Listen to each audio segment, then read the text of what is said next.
Series that reconstructs contemporary events through the eyes of the people who were there. We call it Minute by Minute. The first episode, planned and produced over the past year, is about the bombing of the World Trade Center on February 26, 1993. That attack foreshadowed the horrific events of September 11th. This program tells the story of the triumph of the human spirit, giving us hope when all appears to be lost. How everyday men and women become our heroes when faced with overwhelming odds. The people who participated in this episode survived the recent attack, but so many others have perished. We dedicate this program to the men, women, and children who lost their lives in the terrorist attacks on February 26, 1993 and September 11, 2001. Here now is Minute by Minute. Confusion, horrific screams. The world was coming to an end. We lost 15 seconds. It will never leave my mind. Tonight on Minute by Minute, the 1993 World Trade Center bombing. New York City, rush hour. Millions of people trudge through snow and freezing winds. Thousands come here to the World Trade Center in Lower Manhattan. It is a city in itself. Two of the world's tallest buildings, with 2 train stations, a hotel, mall, and more than 230 elevators, shuttling a daily population of nearly 200,000 people. One of those thousands is Carl Selinger, a manager with the Port Authority of New York and New Jersey for 24 years. This morning, he's at his desk in Tower 1. I work on the 65th floor, had a beautiful view out towards the Statue of Liberty. So it was like home. 7 floors above, the Port Authority's chief engineer, Gene Fasulo, is in his office on the 72nd floor. My role was basically to run the engineering function at the Port Authority. It was really a very busy day. Port Authority attorney Kathleen Collins enters her office on the 66th floor. 9 a.m. Thousands of other commuters stream out of the center's bustling train stations and into their offices. The Trade Center now teems with workers and visitors equaling the population of the entire city of Laredo, Texas. 10:10 a.m. A class of kindergartners makes its way through the huge glass revolving doors of Tower 2. They've come from Brooklyn on a field trip with their teacher, Rosemarie Russo. I had 14 children that day. We're going to observation deck upstairs to get a bird's eye view of New York. 56 miles away, across the Hudson River, stock trader Tim Lang starts up his Toyota 4Runner for the trip to his office in New York City. It was a trip he did not want to make. My partner called me that morning and asked me to come in that day.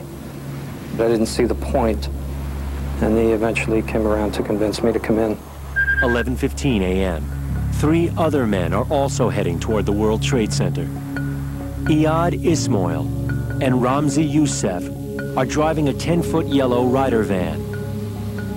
Following them is a car driven by Mohammed Salame. The FBI has a file on Salame. He is a known associate of reputed Islamic terrorists.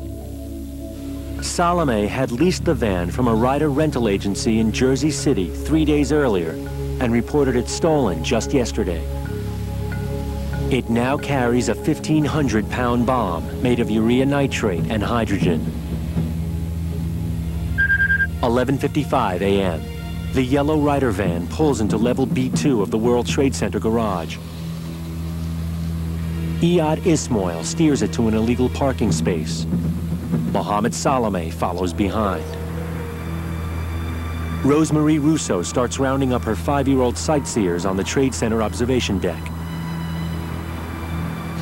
Tim Lang pulls into the center's garage, 4 blocks from his office. In the Ryder van, Ramzi Youssef readies a fuse attached to the 1,500-pound bomb.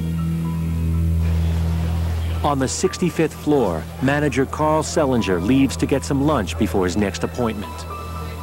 Well, the Port Authority has a cafeteria on the 43rd floor. I figured that, well, let me go get some salad to bring back to my desk because I really wanted to prepare for this meeting. Gene Fasulo and two co-workers decide to go downstairs.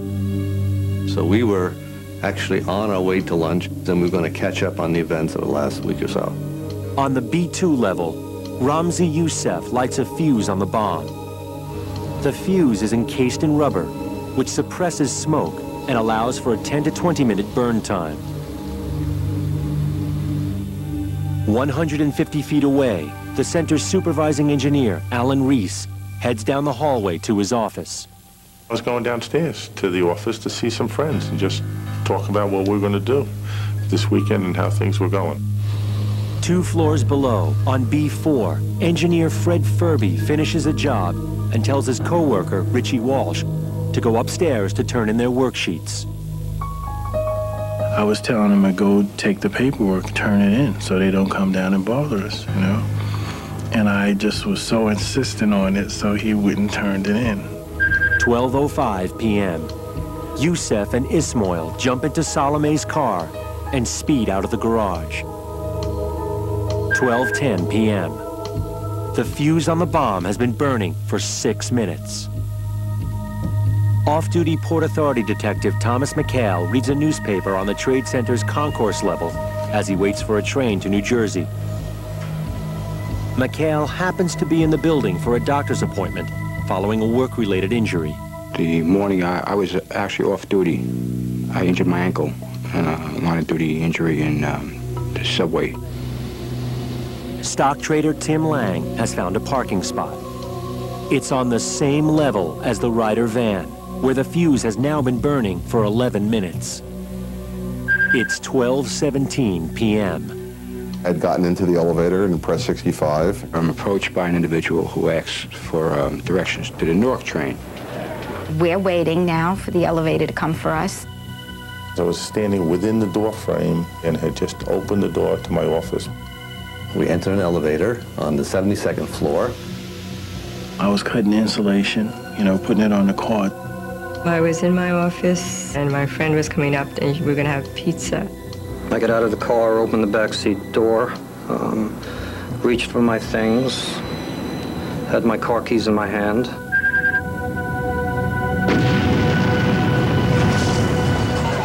The rental van detonates with a force equivalent to 800 pounds of TNT, tearing through 11-inch concrete floors in the bowels of America's famous landmark.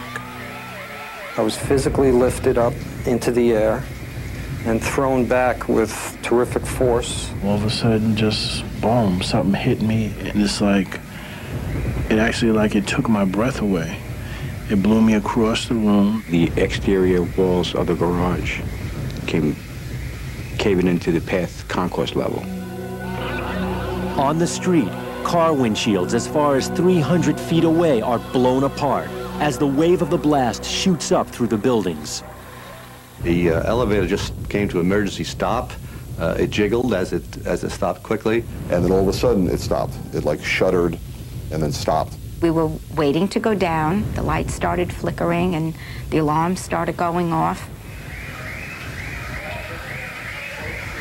The wind is knocked out of you, but expand that to be every part of your body just being squeezed. The smoke went up the elevator shaft and up some of the stair towers. Very shortly, it became very difficult to breathe. I could just remember all the gray smoke just filling the whole entire area. I put my hand in front of my face to try to see if I could see my hand, and I couldn't see anything. So my first thought was that I was blind. Chaos and confusion confront rescuers as they try to reach Lang and thousands of others. At 12:18 in the afternoon, a 1,500-pound bomb is detonated in the underground parking garage of the World Trade Center. 12:20 p.m. New York Police Department bomb squad detective Stephen Dodge is about to go out for a quick lunch. The phone call came in from the United States Secret Service telling us that there was a large explosion at the World Trade Center. 6 blocks from the Trade Center, while monitoring the police radio, Neil Herman, the supervisor of the FBI Joint Terrorism Task Force, hears about the explosion. At first, it was believed to be some kind of a electrical or transformer explosion. 12:26 p.m. It's a citywide alert. Within minutes, 750 firefighters and hundreds of law enforcement and emergency personnel, including Dodge, converge on the Twin Towers. There was mass confusion. People were running out of the building, ambulances were pulling up, fire trucks were pulling up. Police set up a command center on the street outside Tower 1. Smoke was emitting from every single floor. Blocks away, the FBI's Neil Herman realizes this is no ordinary explosion. He and 8 other agents rush to the scene. 12:30 p.m. Lieutenant John Fox's squad from Brooklyn arrives. When we pulled up, there was smoke coming out of these garage doors, which were they were like a little blown up. I still didn't know that there had been an explosion. Inside, chaos. In the garage, at ground zero of the blast, Tim Lang at first believes he's gone blind. After a short period of time, I saw a faint light, and it turned out to be the interior lights of my car. The doors were open. So I just felt an immediate sense of great relief. I basically was whole, and I wasn't blinded. At the elevator bank, a floor below the roof deck of Tower 2, kindergarten teacher Rosemarie Russo has one purpose. All I knew was to get these children, myself and the parents, to a safer place. She and her 5-year-olds hustle upstairs from the elevator bank to wait outside in the 29-degree cold and falling snow, 110 floors above ground. In a hallway on the 66th floor, attorney Kathleen Collins can only wait in her wheelchair with a few co-workers. The usual procedure is you wait for the trained personnel to come for a person who has a disability. In an elevator on the 58th floor, engineer Gene Fasulo is trapped with 9 others. We decided to take action. We first took the ceiling down from the elevator, hoping to get out the top, and there was no way of getting out the top. We actually ripped the walls off the elevator with our bare hands, and there was nothing but a steel box at that point. Down on the concourse level, off-duty Port Authority detective Thomas McHale had just finished giving someone directions. Moments later, he sees the man struck by falling concrete. I can't find the words to describe it. It was just like, oh my God, you know, I can't believe this is happening. Despite his sprained ankle, McHale assists the man. 4 levels below, building engineer Fred Furby regains consciousness on level B4. When I came to, there was debris all on me. I got my flashlight and I looked around, and then I saw that what was on me, and then I cleared that off.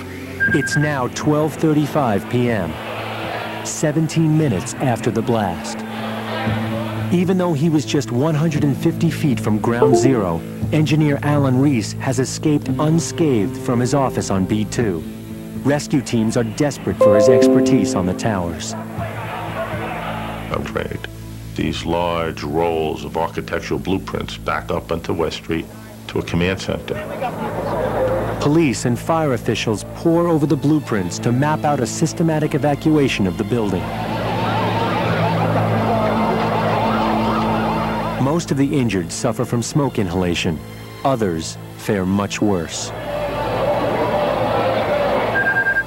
At the White House, President Bill Clinton's chief of staff, Thomas Mack McLarty, is in the Roosevelt Room working on the budget when a staffer from the National Security Council passes him a note telling him about the blast. Your first thought is to relate, or it was for me, you know, kind of a personal